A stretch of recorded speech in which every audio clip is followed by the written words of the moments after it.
This is the Leadership Podcast, and we study leaders. This is episode 486, featuring Lauren Wittenberg Weiner, PhD, speaker, and best-selling author of Unruly, Deconstruct the Rules, Defy the Norms, and Define Your Success.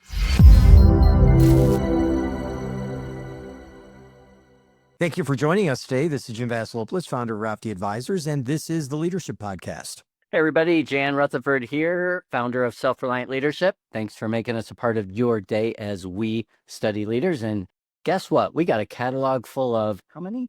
485 other episodes, plus a few mastermind episodes. So if you've got a challenge, opportunity, issue, problem, I'll bet you we have an episode that addresses it. So just give us a shout and we'll steer you in the right direction. And for our new listeners, thanks for joining us. Yeah.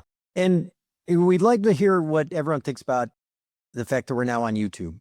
So find us on YouTube. I think Leadership Podcast, there's probably a few of them that come up, but subscribe to us so that we come up at the top of the list. That would be great. And one other thing that is great is our sponsor, Darley. They're a wonderful company. They are trusted by warfighters and firefighters since 1908. Darley is dedicated to equipping our military and first responders with the essential tools they need for mission success. From fuel and firefighting pumps to drones and tactical solutions. Discover more about this incredible company and the people who serve our nation's heroes at darley.com. That's DARLEY.com. Darley, you serve others, we serve you. Thanks, Jim. And our guest today is Lauren Wittenberg Weiner, and she's a speaker, business therapist, and author of a bestseller, Unruly, Deconstruct the Rules, Defy the Norms, and Define Your Success. Her book is a call to action for anyone tired of chasing someone else's definition of achievement. Lauren, welcome. Thank you guys so much for having me. I really appreciate it. I'm excited about this. And by the way, I got feedback from the internet that said, keep the bio short in our podcast. Fair enough. Yeah. So what's not in the public bio? What can't someone find out about you? So not in my public bio, although it is in my book, is a little known fact that I guess is more known now about me. I almost joined the circus in between college and graduate school. I was not sure what I wanted to do, had not really kind of planned for post-college. I was thinking I was going to do something and kind of dropped it at the last minute. So one of my friends who had literally joined the circus to be a trapeze artist had me convinced to join the circus. As a trapeze artist? No, that would have been bad. No, as a dancer. A dance, just one of the people that like dances around and does I don't know. He had a really smart idea. My dad actually thought it was great. My mom was horrified. Oh, I just went to Casa Bonita for the first time with my grandkids. If you know what that is, this Mexican restaurant, and anyone that's listened to South Park would know what I'm talking about. Anyway, it's a crazy place. It was closed during the pandemic. The creators of South Park bought it and spent $40 million. And we went there, and I was talking to a receptionist at a client the other day, and she goes, my friends work there as actors. And I'm like, was your friend the balloon girl? And she's like, I don't know. But anyway, there's a whole bunch of actors there, and I was just thinking, it was, Casa Bonita is like a circus. That's awesome. Yeah. So if you're in Denver and you'd have to pay somebody a lot of money to get in the lottery to get that, to get in there. It's crazy. That's amazing. But anyway, that has nothing to do with leadership. Nope. What we're going to talk about. So let's dig in. This whole idea of unruly. And by the way, I love the title of your book. And I am convinced that the title is, oh my gosh, so important. So important. So what personal moment or challenge crystallized the philosophy of Unruly and as a message for the book? I think it was crystallized over the course of many, many, many years. But I think one of the first times that I was unruly, right? I was a good girl growing up. I did everything everyone expected of me. If somebody told me to do something, I would do it. But if somebody kind of hinted that maybe I should think about doing something at some point, I'd overdo it. I mean, that was just who I was. I, went to Michigan because that's where everyone in my family went. I got into graduate school, got a PhD at 25 because that's what I was supposed to do. And graduate school was hard for a number of reasons. one of which is that it was a really toxic environment. Hmm. And I realized near the end of graduate school, gosh, this isn't really what I want to do with the rest of my life. And I had some offers for postdocs and a couple of potential tenure track offers. I looked at it and I ended up talking to one of my, somebody who became one of my close friends and mentors, who was a professor at a different school.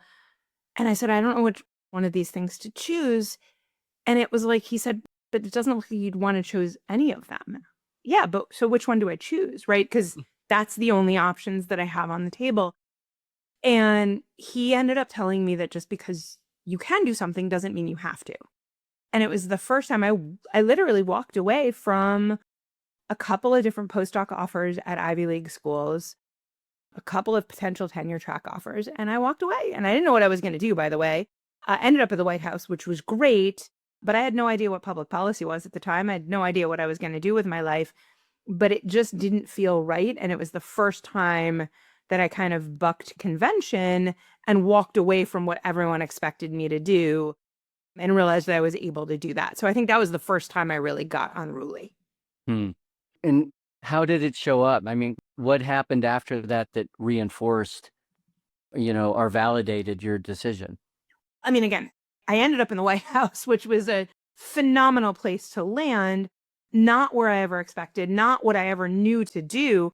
But one of my friends from high school, another friend from college was there, and they kind of talked through it with me.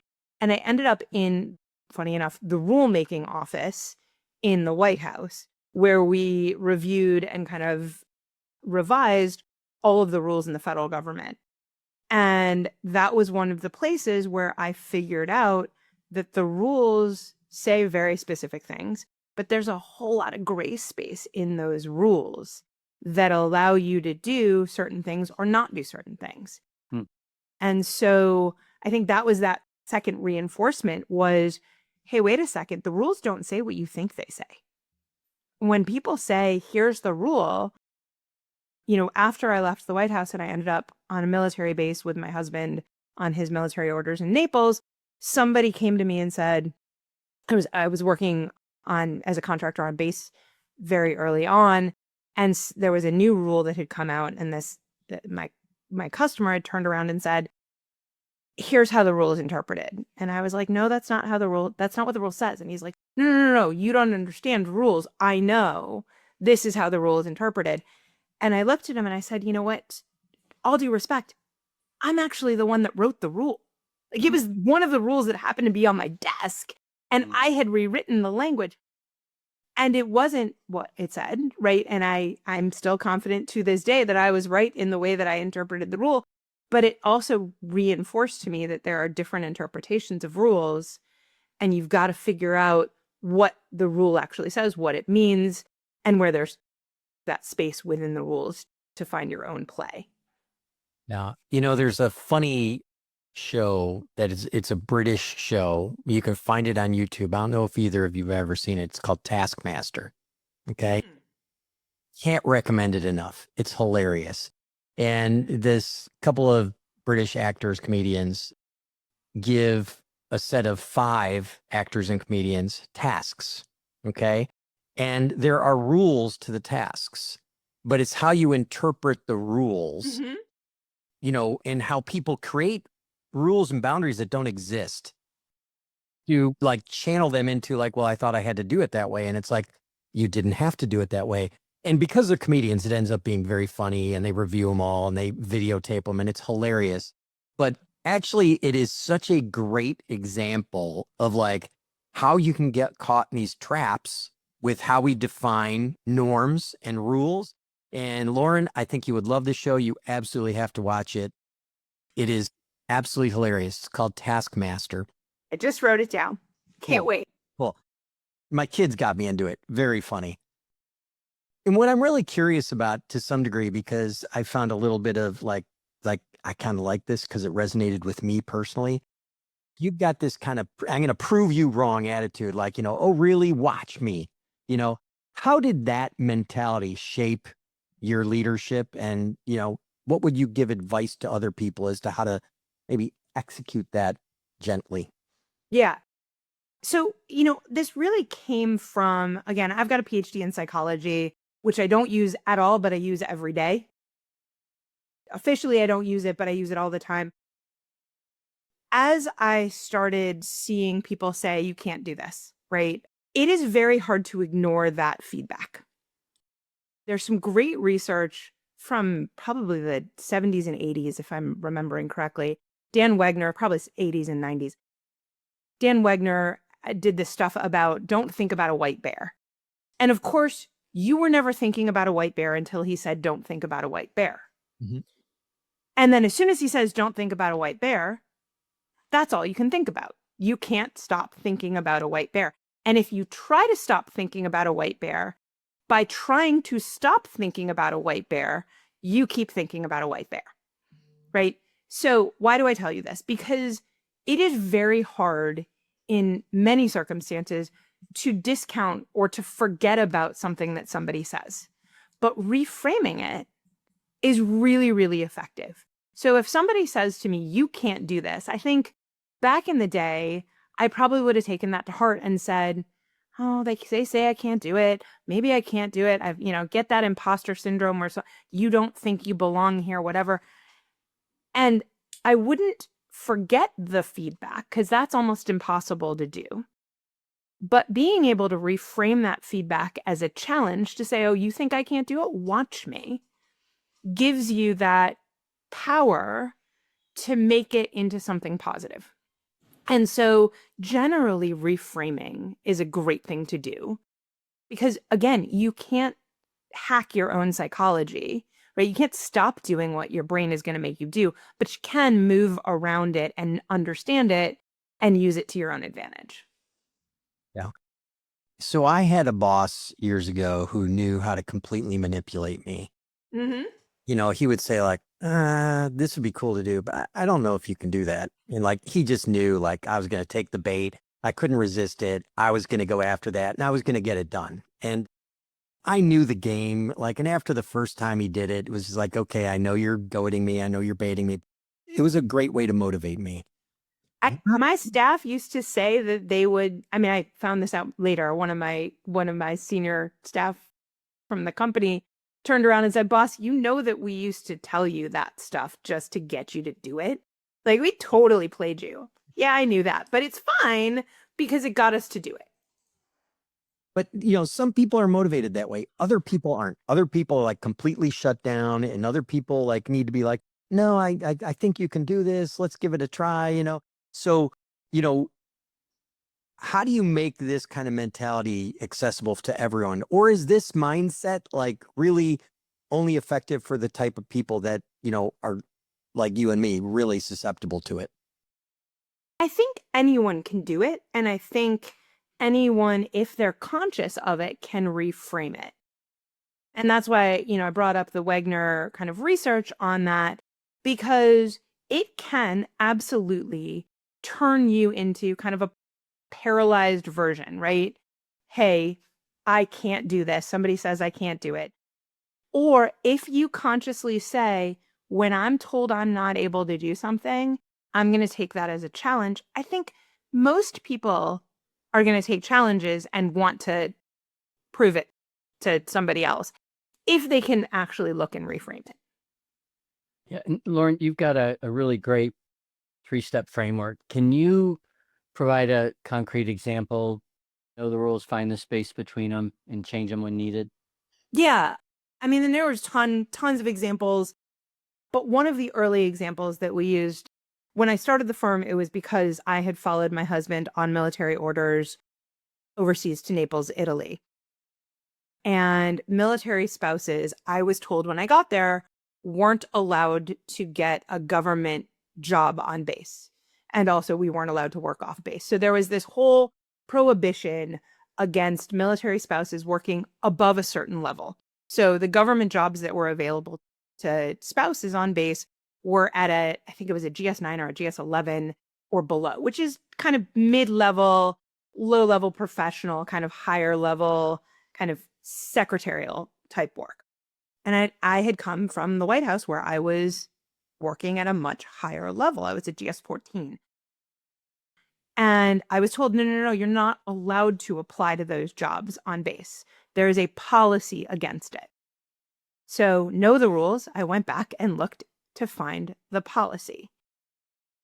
And indeed, it didn't exist. The policy was not that military spouses couldn't apply for these jobs. There was a policy that said they had to be, they had to post certain jobs locally, and those were the only ones that military spouses were allowed to apply for. But it was a process, or it was kind of a norm to only post those jobs below a certain level.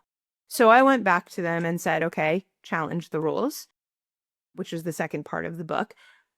That's not what your policy says.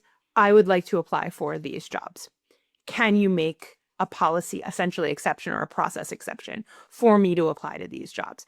And they allowed me to apply to the jobs, which is great. And then I ended up starting the company because it was better and it worked out better for me. And then for all of the spouses that we hired over the years. But in the long run, fairly quickly on, we turned around and became advocates because we couldn't, although I hired almost all of the amazing spouses on base over the course of a couple of years, we couldn't hire all of them. Some of them wanted to stay in the government system. And so we became advocates to change the rules. And we actually changed not necessarily the rules because the rules didn't exist, but the processes and the protocols to allow for military spouses to apply for jobs up to the top level of jobs that were available on base.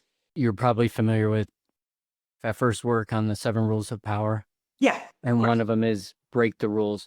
Is it change the rules when needed or is it break the rules? So I'm not a big believer in breaking the rules. Look, there are some rules that very clearly need to be broken, right? In the Holocaust, say, hiding Jews was against the law, and it was very clearly the right thing to do. So I'm not saying never, ever, ever break the rules when the rules are unethical, unsupported. However, for the vast majority of the times, I don't think it's break the rules. I think it's know what the rules say, know where you find the space within the rules, and when you figure out that the rules don't work, figure out how to change them. Call attention to them. Yes, sometimes break them in order to be able to then change them, but do that very consciously, very thoughtfully. I had a really interesting discussion with a future podcast guest today. He was at 95 West Point grad, since has become a super successful venture capitalist. And we were talking about how leadership is completely changing. I mean, we've been saying for decades, command and control is terrible, but it still exists, except in startup culture. And, and here's a hypothesis I have. I'd be interested at how it ties into your framework. Is I think really healthy organizations these days approach people and teams as what the SEALs would say, dynamic subordination. Person that knows what's going on, has the skill, is a person that should take charge, and that everything amongst a team is negotiable. Right. That the leader isn't the smartest person in the room. They don't come down command and control. That everything is like, hey, I want you to do this. Well, I'm doing this. Can I get this done? What do you think that is part of it, that people really have to be able to negotiate with each other, and that is a problem that exists in the workforce, or do you have a different perspective on that? So I think in organizations that are healthy and small enough that there are, even teams that can do this, I think that becomes really effective. I think there are systems in place that need to be a little bit more structured in larger organizations or society at writ large, where we need those guidelines, those rules, and then the room to negotiate them, and then the room to change them. So I'm never going to say rules are rules and you got to follow them, right? First of all, again, I don't think most of the rules say what we think they say. Yeah. But I do think that there's a difference between a small organization or a small team, right? SEAL teams can do that, absolutely, because they're small, they're nimble. That's the point of them. And that's what we should be doing. And within any given small team, I think we can absolutely do that. What we really need to do, though, is look at on a broader organizational level, how much can we build that in effectively within the systems that we have? Yeah. To that point, just a real quick note on our sponsor. There's not many organizations that are thinking about how are they going to be around for decades. Most people are thinking about how am I going to make a buck. Our sponsor's been around for over a century, which is pretty cool. It'd be interesting to really understand the history of all the hard decisions they made and the decisions they didn't make. But they're mission driven and they support our first responders and military with all kinds of firefighting solutions. And we're so proud to have them as a sponsor. They're based in the Midwest, which we talking about before we hit the record button. And you can learn more about this great company at darley.com. That's DARLEY.com. And Jim, sorry to have cut you off there. No, but that was important because we love Darley. Great company, great people. I was just kind of curious because, like, I know early in my career, I was total rule breaker. Like, it was just like rule breaker, didn't care about fixing it. As you get older, a little more mature. Yeah, surprise. As you get older, a little more mature, you're like, hey, I can't leave a trail of destruction behind me. I need to kind of, make sure that I say, hey, we learned something. Let's fix this and, maybe change the rules. But there's another component, because I like what you said about the small team versus like the big organization, this and that. But I just think there's like one factor that I find very different in the military than I do in corporate America, which is the consistency and quality of the people. It's so much easier on a SEAL team because there's standards and everyone meets the standard, and in, let's say, maybe the general Navy or general Army, it's a little different. But like in corporate America, like there's even a standard in the general Navy or general Army. I mean, they're just like, there's some table stakes. Everyone goes through basic. They all know things. Corporate America is so different. It's not a, homogeneous kind of group of people. And it's, the standards are varied even within teams. I just think it's so much harder to execute that, autonomy that Jan, you were talking about in corporate America. That's just my feeling on that one. I don't know what you guys think. I think there's also a mission-driven, purpose-driven piece of the military that keeps everyone kind of actively engaged and actively rowing in the same direction. I think when you've got a profit-driven purpose, there's nothing wrong with that, right? Profit is good. No problem with profit. I ran a for-profit company that did very well. But we also had that mission driver as well in terms of serving the military, serving the government, serving the broader good as our mission. I mean, our tagline was putting good government into practice, and we really honestly lived that as our core driver at all times for the 18 years that we were doing the company. I think it gets harder when your driver is profit, because I think it becomes harder just to focus on that. So I think there's standards within the military. I think there's a lot of standards within corporate America, depending on which organization you're talking about. Right. So there are some stellar, phenomenal organizations that hire really, really well first and foremost, and then make sure that they keep the good ones and move along from the ones that aren't a good fit. So I don't necessarily think it's corporate versus, or it's the standards in corporate America, but I do think that sometimes the drivers are different. Yeah, I like the mission. I like that. And I agree with you. But I do think the odds kind of favor, the organizations that have the strong mission and strong standards. And I just see less of that in corporate America. But, there are some great companies, Darley being one of them, that do a great job. One of the things I really like is, in the business that all of us are kind of in, there's like not a lot new. Okay. But sometimes the way you phrase something, the way you present something just resonates so well, so cleanly, or for the time or whatever it is. And I really like the way you communicate the move that leaders can make from being gatekeepers through to gateways and avoiding the transactional trap. I just think that's clean. It resonates. It's good. Tell us a little bit more about that. Yeah. I think for the longest time, leaders were in the business of kind of, again, gatekeeping who gets to the next level. And when that happens, by our own psychology, we're going to pick people who look and think and act like us.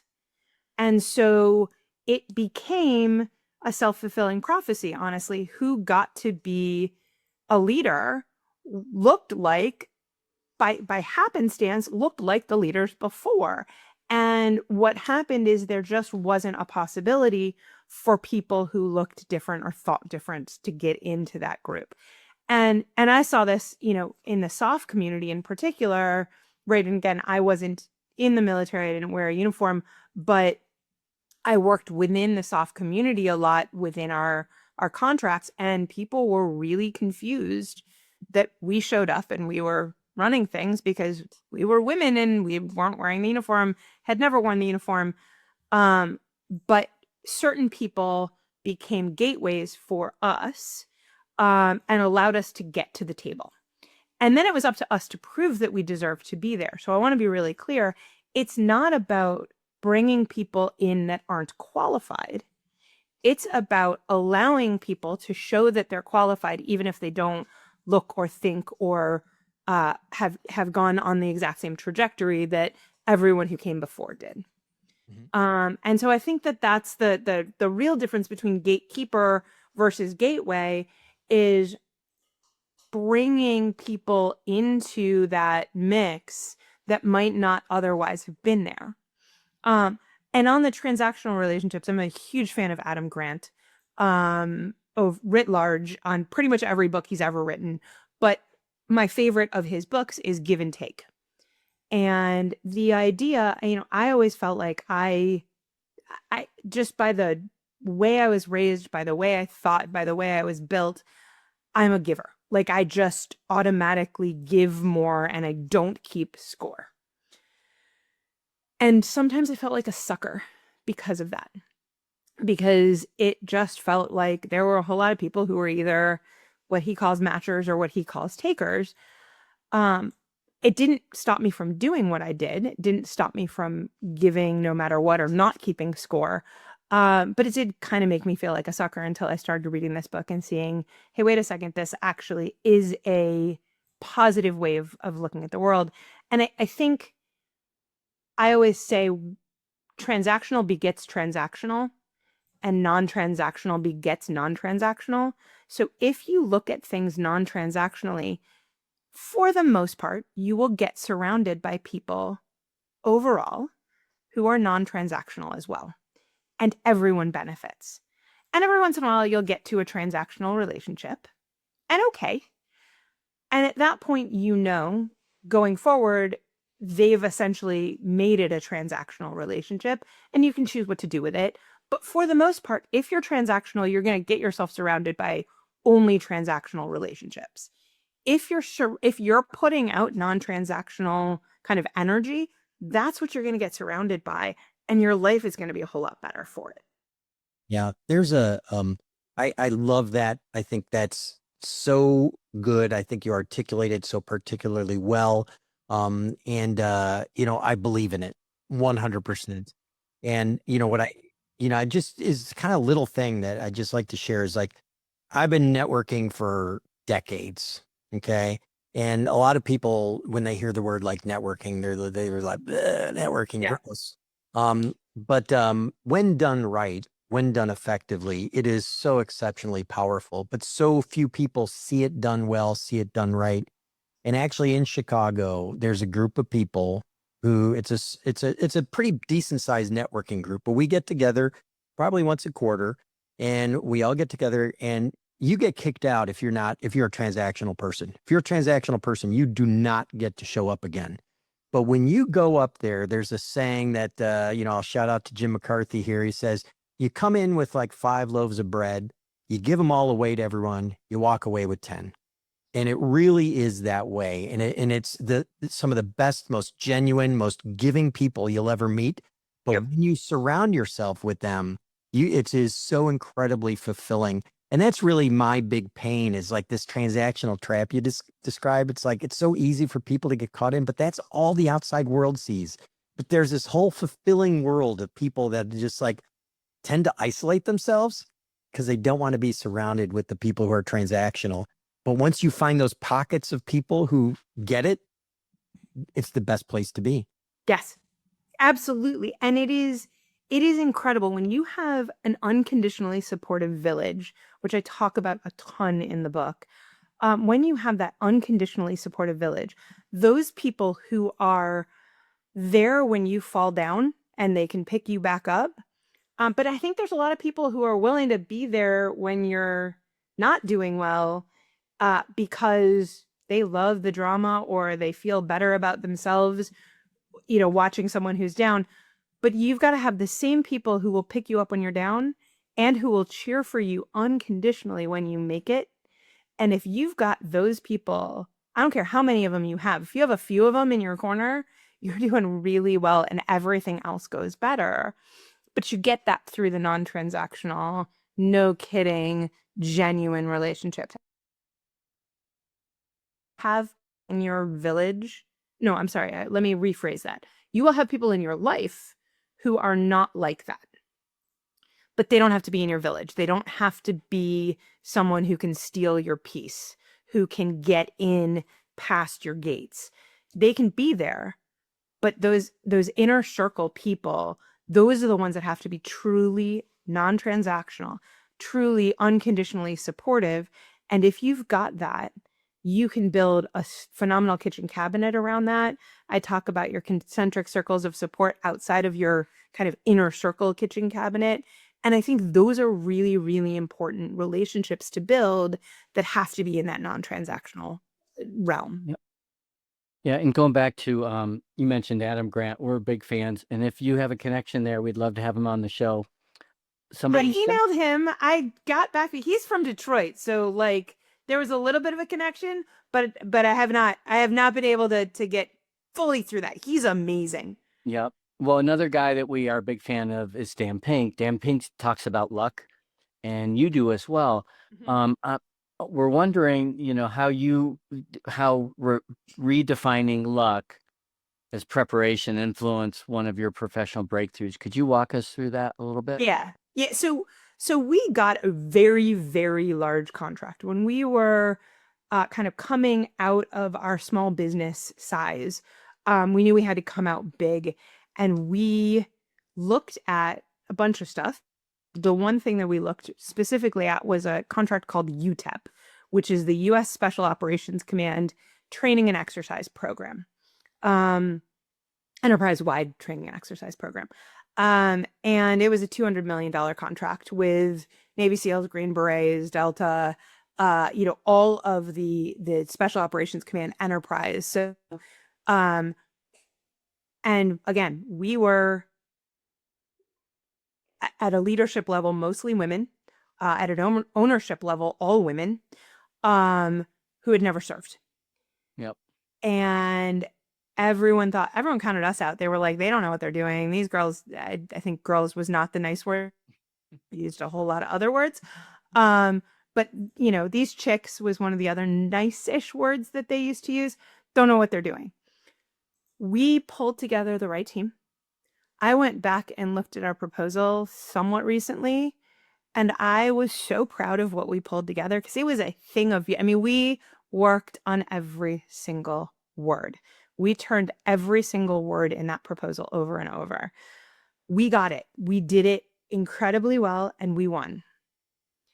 And bluntly, when we won and people came after us, we had protest after protest. Some of the protests were fairly offensive in terms of like personal attacks on us, not just attacks on whether or not we could do the work, but on our character. And so we knew we had to get it. We had to hit it out of the park. So we had, not only did we win and everyone was completely surprised because we were so prepared, but we had to do better than anyone else who had won. If they had won, we had to throw more resources at it. We had to throw more, financial resources, but also energy. We knew we had to be were. And everyone, we still heard, I still to this day hear, oh, you guys got lucky. Nope, we didn't get lucky. We were prepared. So there's some luck that's always involved in all of this, right? But it's actually being able to see the luck and capitalize on the luck that matters. And so oftentimes I would hear somebody say, oh, you guys just got lucky. Or, we thought of that, but we didn't do it because, look, I got lucky because I saw the opportunity that nobody else saw. I put in the work to get it. And you're right, I did get lucky. But then I had to do something more to make it happen. So I think, honestly, what we did better than anyone, we worked harder than anyone else, better than anyone else. And that's how we ended up doing as well as we did. Yeah. What did Hazard Lee, we had a fighter pilot on the show who wrote a book on decision making, and he said something about preparation and expectations. Do you remember, Jim, his exact quote? I don't remember his exact quote, but I remember it was like, it did resonate well. It was really good. It was, but it had to deal with preparation. But it's like your expectation or your preparation has to exceed your level of expectation, or something to the effect that you've got to prepare. Yep. And as you probably learned from the soft community, those guys prepare. Absolutely. Look, yeah. and there were some great quotes from the soft community in particular, military generally, but the soft community in particular that I loved. One of them was no plan survives first contact with the enemy, right? But you still have to plan, but you still have to work hard, and you have to be ready to pivot, and you have to plan for as many of the things that could go wrong as possible, so that even when something unexpected goes wrong, you actually have some way of responding, or you've actually prepped for at least something similar. Yeah. And for our audience, SOF, SOF, Special Operations Forces, it's the umbrella description of all the special operation personnel across all branches of the military. So, yeah. And I'll toss it over to you, Jim. Yeah. And I love the discussion on luck, because quite honestly, as an entrepreneur, most of my life, I was like, oh, you got so lucky and you got this and that. It's just like, no, yeah, you can create the conditions for luck. And, and I think there's a mindset, there's all kinds of things that go into it, but, I always kind of brushed it off and just didn't distinguish it, and just kind of went on with my business. But, I do kind of chuckle when people say, oh, you got so lucky. And it's just like, you don't understand. And I'm probably never going to be able to explain it to you. So I'm not even going to try. And that's the kind of stoic mentality there that you can run with. But I love the way you talk about that. What I love to hear about, okay, at a very personal level, okay, is how you have taken your unruly mindset and applied it to all the kind of roles that you have in your life, whether it's CEO, caregiver, author, promoting a book. How is it that you do that and, stay grounded and stay focused? And, how does that help you? So one of the things that I talk a lot about in the book is ruthless curation. I talk about ruthlessly curating your village, but I also talk about ruthlessly curating your priorities. And that's an iterative process. As things change, you have to change your priorities. And I mean, get granular with those priorities. So, there are days when, look, I've said this a million times at this point, my kids are my priority. Absolutely. Sure. No question. Not every single thing that my kids do is my top priority. It couldn't be. So, and I've used this example a lot, just because it's easy and it's way in the past at this point. When my kids were little, they had spirit weeks at nursery school or elementary school. And my kids are my priority. Absolutely. But their costumes for Spirit Week, not my priority. But I had to get really good at unrulying myself, right? Talking myself out of caring about it. Because what happens is I knew I didn't care about it. I knew it wasn't a big deal to me until I saw on Facebook or Instagram all of the other little kids in their cute little outfits, that the moms who did have that as their priority, who they lived for this every year. And there's nothing wrong with that. But that's their priority. They had different things on the table for themselves. And so when I saw these great costumes on these kids, I'd turn around and be like, oh, I'm a terrible mother. Oh, this is awful. And then I was like, wait a second, hold on a second. This is not my priority. So, and then as we go through all of the different things that are coming out, and all of it is as it changes. I mean, you mentioned caregiver. I have parents who are aging. In fact, my mom just passed actually last week. And so we were in the middle of caregiving through this entire process. And what was a priority a week before my mom really came into that final stage didn't become a priority anymore, right? I was doing the book stuff and I was in Chicago for some book stuff that I was doing, and I flew back and everything else went off the table until we got to the other side of that. And so you constantly have to reshift those priorities. You constantly have to look and say, what really matters right now? What matters to me if everything is going well? But if something goes badly, what can I get rid of? What, again, within the military community, nobody's shooting at me. If somebody's not going to die, then my priority needs to be on the things that are life sustaining, life affirming. Beyond that, the next things, then I stack them. And if it reaches over the kind of cut point that I can do, great. If something shifts, then okay, we'll flip that around and something drops off. And oftentimes you just don't have to be perfect. Oftentimes you don't have to do it at all. You're making me think of Todd Satterson was on our show recently talking about the 100 best books for work and life. And one of them he recommended was Your Brain at Work. He was talking about how you only got X amount of hours in the day that the prefrontal cortex really is high powered. Yep. And the hardest thing it does, and I've read in the book, is prioritize or make decisions. So let me ask you this, Lauren. You're talking about prioritizing and, again, in the work of an executive coach, most of what we do is we help people with people and we help people with time, priorities. So if you could speak to the Gen Z and the millennials about the people that are juggling on and like, what do you know now that you didn't know then that like your best advice for somebody that's trying to have a good life, a good career, be a good parent, all this pressure to be all these things, what would you tell yourself, your 35-year-old self, if you could go back in time? Stop worrying about what anyone else thinks. Figure out what you want. Right? Nobody else gets to define for you what makes sense for you. But then own your decisions, right? And that, I think, was with my 35-year-old self when my kids were little. I would sit there and again, I would prioritize because I had to, because there was no other option. So I would drop things off of the priority list, but then I would feel guilty about it. Then I wouldn't own my decision on that. And I think that's really important, is to say, this is what works for me. And this is, by the way, what works for me right now.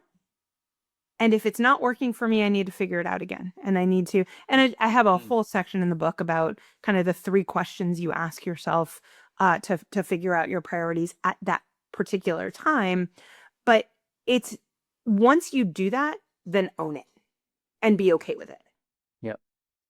Yeah, I really love that. In fact, it's funny, like Jan and I were kind of, fighting to ask the exact same question. We didn't talk about it. We didn't know it, but like, we were just like, oh my gosh, this is where the conversation's going.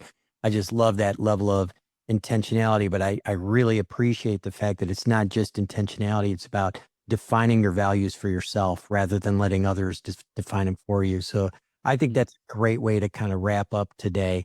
Lauren, I can't thank you enough for being on the podcast and sharing your wisdom with us. And just, and I think I speak for Jan. It's our deepest sympathies for your loss. Thank you. Thank you. Yeah. For our listeners, that's all we have for you this week. We'll include ways for you to connect with Lauren in our show notes. So make sure to visit us at theleadershippodcast.com. And remember, never assume you can't do something Push yourself to redefine the boundaries. Brian Chesky. It's a wrap. Thanks for listening to the Leadership Podcast. To listen to more shows or to access the books and content discussed on this show, be sure to visit theleadershippodcast.com. The material in this podcast is copyright by Rafti Advisors and Self-Reliant Leadership and must have written approval before commercial application.